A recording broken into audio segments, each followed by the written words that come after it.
हिमाचल में कैबिनेट मंत्री रोहित ठाकुर ने प्रेस कॉन्फ्रेंस की और कई मुद्दों को लेकर जानकारी दी। इस दौरान उन्होंने जानकारी दी कि सरकार प्रदेश में शिक्षा का स्तर लगातार बढ़ाने का प्रयास कर रही है, लेकिन मोबाइल के चलन से इसमें कहीं न कहीं बाधा पैदा हो रही है। इसीलिए सरकार अब स्कूलों में 1 मार्च से मोबाइल फोन के इस्तेमाल पर रोक लगेगी।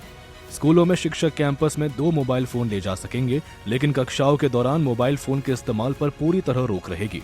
यह फैसला छात्रों की पढ़ाई पर बेहतर फोकस और शैक्षणिक माहौल को सुधारने के उद्देश्य से लिया गया है और सरकार जल्द ही विस्तृत SOP जारी करेगी। जिस तरह से एक तरह से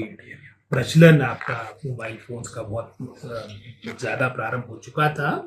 तो कहीं ना कहीं बातों को देख के दुष्प्रभाव भी देखने को मिल रहा है। और इसमें विभाग ने और विशेषकर माननीय मुख्यमंत्री जी ने इस बारे में जब हमारी बैठक भी ली, बाद में इस बारे में गुवारवी में भी विधिवत रूप से इसकी घोषणा की गई है कि 1 मार्च से आपके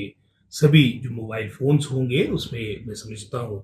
कुछ लगेगा और इससे संबंधित हमारा SOP अंतिम चरण में है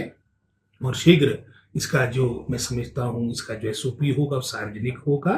और जो मंशा और जो मोटिव की बात आपने कही है, और विशेषकर स्कूल के दौरान हमारे बच्चे अपनी पूरी कंसंट्रेशन अपनी एकेडमिक एक्टिविटीज पे करें और साथ ही साथ चाहे स्पोर्ट्स की बात आती है और जो एक्स्ट्रा करिकुलर एक्टिविटीज होती है उसमें अपना पूरा फोकस करें, क्योंकि निश्चित रूप में अगर स्कूल में जाने की बात हो उसमें एक महत्वता वहाँ की, चाहे आप लर्निंग की बात हो, रीडिंग की बात हो, वहाँ की स्पोर्ट्स एक्टिविटीज, किसी भी दृष्टिकोण से इस तरह से जो डिजिटल उपकरण है उसका मैं समझता हूँ समाधान नहीं है। तो निश्चित रूप में ये निर्णय हमारी सरकार ने लिया है और 1 मार्च से ये लागू होगा। इस दौरान कैबिनेट मंत्री रोहित ठाकुर ने अमेरिका के साथ हाल ही में हाई ट्रेड डील को लेकर भी चिंता जाहिर की। उन्होंने कहा कि इसका नुकसान हिमाचल प्रदेश के सेब बागवानों को हो सकता है। केंद्र सरकार को हिमाचल प्रदेश, उत्तराखंड और जम्मू कश्मीर के बागवानों के हितों का भी ध्यान रखना चाहिए, क्योंकि हिमाचल प्रदेश के लाखों लोगों की आजीविका सेब की खेती से जुड़ी हुई है। ऐसे में अगर कम इंपोर्ट ड्यूटी पर विदेश से सेब आयात होता है तो इससे स्थानीय बागवानों को नुकसान होगा। बड़ा नुकसान, क्षति हमारे चाहे वो सेब बागवान चाहे हिमाचल प्रदेश के हैं, चाहे जम्मू कश्मीर के हैं, चाहे उत्तराखंड के हैं, चाहे हमारे नॉर्थ ईस्टर्न स्टेट्स के हैं, इसका दुष्प्रभाव आपको देखने को मिलेगा। और अतीत में जहां किसी समय विशेषकर आपके पार्लियामेंट इलेक्शन के दौरान तो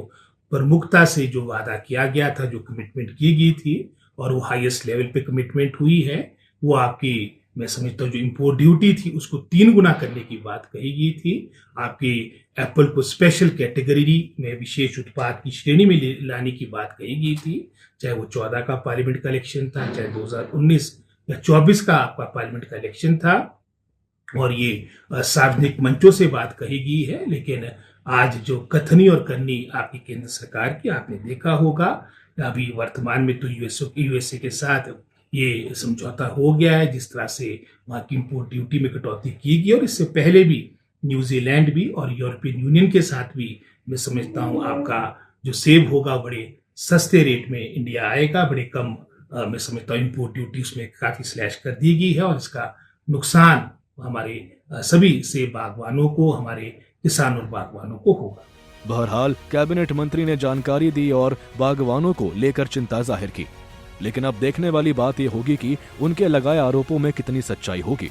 सूर्य समाचार के लिए शिमला से अरुण उनियाल की रिपोर्ट।